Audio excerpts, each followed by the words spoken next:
Axial skeleton forms the central axis of your body. It includes the skull, vertebral column, and thoracic cage, along with the hyoid bone. Altogether, it supports and protects your brain, spinal cord, heart, and lungs. The vertebral column has different regions, each with its own function. There are 7 cervical vertebrae in the neck, 12 thoracic vertebrae in the mid-back that connect to ribs, 5 lumbar vertebrae in the lower back built for weight bearing, the sacrum made of 5 fused bones that anchor the pelvis, and the coccyx or tailbone, which can vary from 3 to 5 bones. Altogether, they form a strong but flexible support system. A typical vertebra has several key landmarks. The body is the weight-bearing part. Behind it is the vertebral foramen, which forms the canal for the spinal cord. The spinous and transverse processes stick out as muscle and ligament attachment points. The pedicles and laminae form the neural arch. Finally, the superior and inferior articular processes are where vertebrae lock together.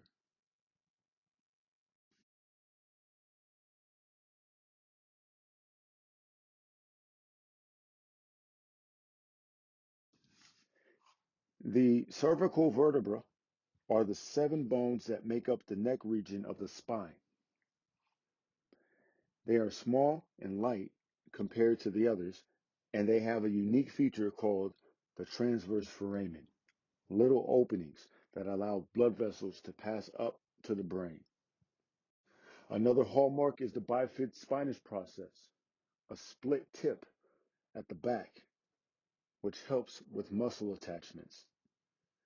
These vertebrae give your neck its flexibility and mobility, while still protecting the spinal cord and blood supply to the brain. The atlas is the very first cervical vertebra, C1, and it's unique compared to the rest. Unlike other vertebrae, it doesn't have a body or a spinous process. Instead, it's basically a bony ring that supports the skull. Its job is to hold up the head, and it forms the joint that allows you to nod yes. Without the atlas, you wouldn't have that back and forth motion of the head. The axis is the second cervical vertebra, C2, and it's easy to recognize because it has a special upward projection called the dens, or odontoid process. This structure acts like a pivot that fits into the atlas above it. The axis still has a body and a spinous process, but the dens is what makes it unique. Together with the atlas, it forms a pivot joint that lets you shake your head no. The atlas provides the ring, and the axis provides the pivot. The Atlanto-Axial Joint is the connection between the atlas C1 and the axis C2. The dens of the axis fits into the open space of the atlas, creating a synovial pivot joint.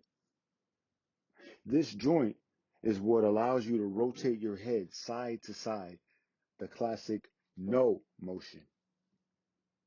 The atlas provides the ring, the axis provides the peg, and together they create one of the most important pivot joints in the body.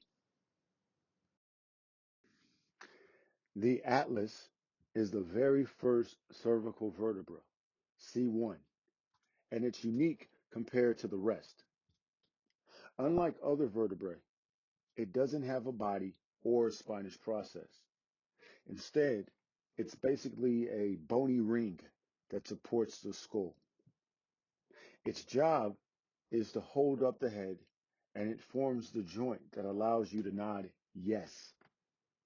Without the atlas, you wouldn't have that back and forth motion of the head.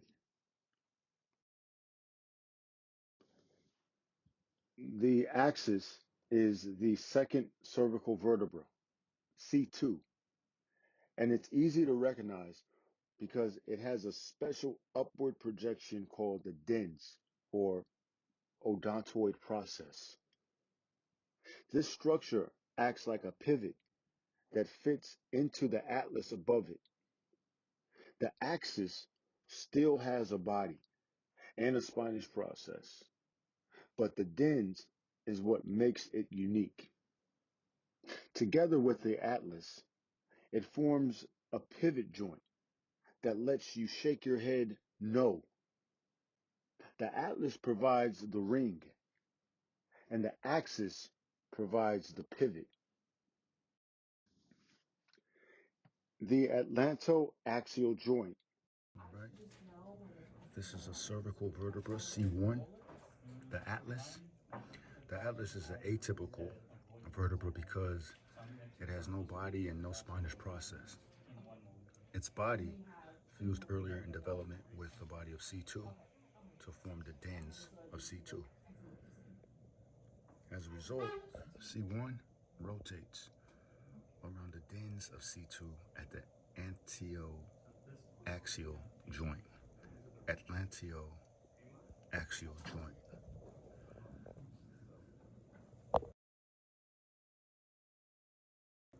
This is a C2 of the axis, also known as the axis. This vertebra is an atypical vertebra because it has an extra part here, the dens, also known as the odontoid process. This is C2, axis.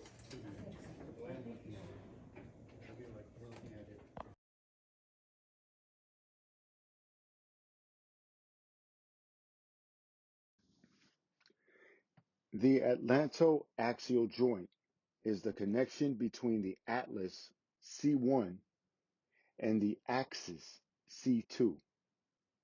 The dens of the axis fits into the open space of the atlas, creating a synovial pivot joint.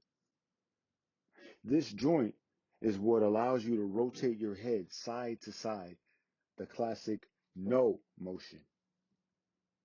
The atlas provides the ring, the axis provides the peg, and together they create one of the most important pivot joints in the body.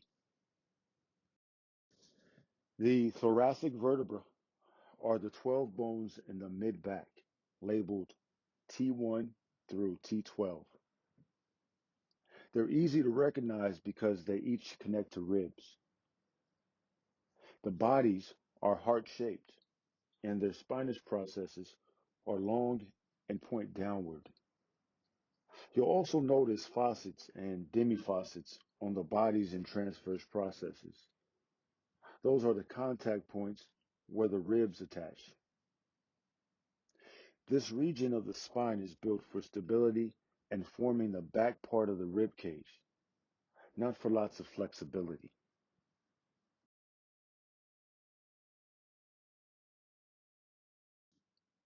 The lumbar vertebra are the 5 bones in your lower back, L1 through L5. They're the largest and strongest vertebra because they carry most of the body's weight. Their bodies are thick and kidney-shaped, built like solid blocks for support. The spinous processes are shorter and more blunt compared to the sharp thoracic spines, and the transverse processes extend out to the sides like handles. This region is all about strength and stability. giving you the support to lift, bend, and carry loads while still allowing some flexibility.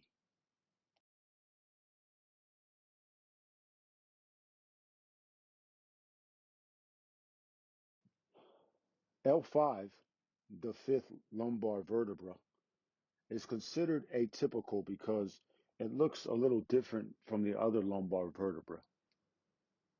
The transverse processes are fused more directly into the body of the vertebra. This design makes sense because L5 sits right at the transition between the lumbar spine and the sacrum. It has to provide extra stability at the lumbosacral joint, where the flexible lower back meets the rigid pelvis. L5 acts like a strong anchor, taking on huge amounts of stress and weight transfer. The sacrum is a large triangular bone at the base of the spine, formed by the fusion of 5 sacral vertebrae. On the front, or ventral side, you can see the transverse ridges where the old vertebra fused, and the sacral foramina where spinal nerves exit. The sacrum is built for stability. It locks the spine into the pelvic girdle, creating a strong foundation for standing and walking.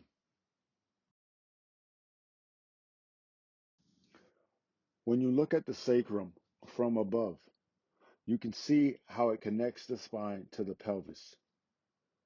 The large flat top, the body of S1, articulates with the last lumbar vertebra, L5. Behind it runs the sacral canal, a continuation of the vertebral canal for the spinal cord. Off to each side are the broad ala, or wings, formed from fused transverse processes.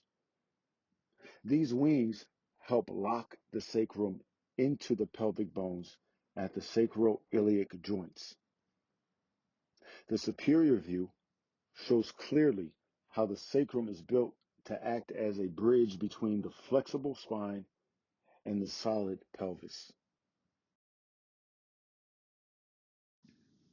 The sacrum is a large triangular bone at the base of the spine, formed by the fusion of 5 sacral vertebrae. On the back, or dorsal side, there's the median sacral crest, formed by fused spinous processes, and more foramina for nerve passage. At the top, S1 has articular surfaces for the last lumbar vertebra, and on the sides are articular surfaces that form the sacroiliac joints with the pelvis. The sacrum is built for stability. It locks the spine into the pelvic girdle, creating a strong foundation for standing and walking. The coccyx, or tailbone, sits at the very bottom of the vertebral column. It's made up of 3 to 5 small fused bones, with 4 being the most common.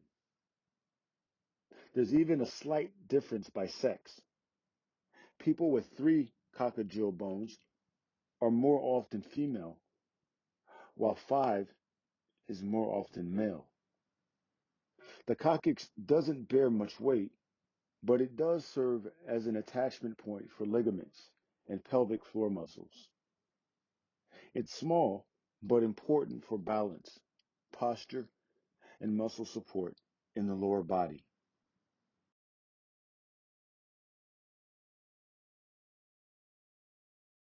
The sternum, or breastbone, is the flat bone in the middle of your chest that forms the front anchor of the rib cage.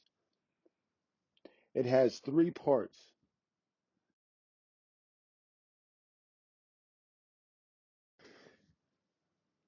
This plastic model of the sternum helps show how the ribs attach through costal cartilage. Ribs 1 through 7 are the true ribs. They connect directly to the sternum. Ribs 8, 9, and 10 are false ribs, since they attach indirectly by joining the cartilage of rib 7.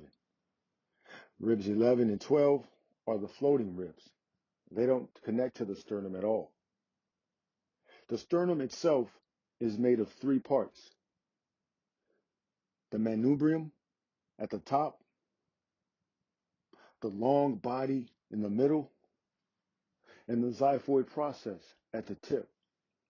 Together, this structure forms the strong front plate of the thoracic cage, protecting the heart and the lungs. The ribs form the curved bars of the thoracic cage. There are 12 pairs in total. The first 7 pairs are called true ribs because they attach directly to the sternum by their own cartilage. Ribs 8 through 10 are false ribs. They don't connect directly, but instead join the cartilage of rib 7.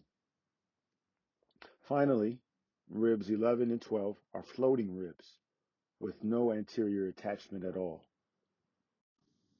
Each rib has distinct landmarks: the head, which articulates with the vertebra; the tubercle, which connects with the transverse process; and the long shaft that curves around to the front of the chest. Together, the ribs protect the heart and lungs while still allowing the chest to expand and contract for breathing.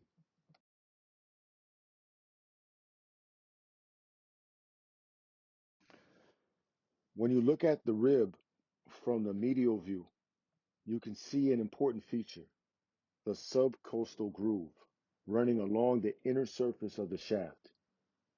This groove is a protected pathway for blood vessels and nerves that supply the thoracic wall.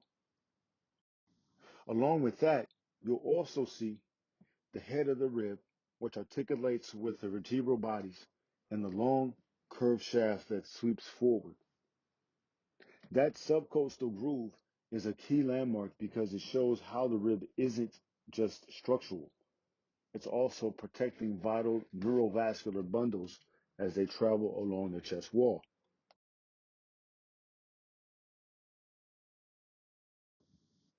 From the posterior view of a rib, the important landmark is the tubercle, which sits just behind the head.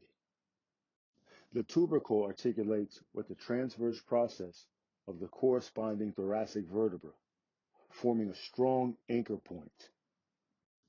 You'll also see the head of the rib, which connects with the vertebral bodies, and the angle of the rib, where it begins to curve forward. This view highlights how the ribs lock securely into the vertebra at 2 points: the head with the vertebral body and the tubercle with the transverse process, creating a sturdy but flexible connection for the thoracic cage. The hyoid bone is a small, horseshoe-shaped bone in the front of the neck, just above the larynx. What makes it unique is that it doesn't articulate with any other bone. It's suspended by muscles and ligaments. Functionally, it anchors the tongue and plays a crucial role in swallowing and speech. Now, here's something interesting. In forensic science, the hyoid bone can provide important clues. Because it's delicate and positioned in the neck, it may fracture in cases of strangulation or hanging. Finding a broken hyoid bone during an autopsy can sometimes help investigators determine the cause of death.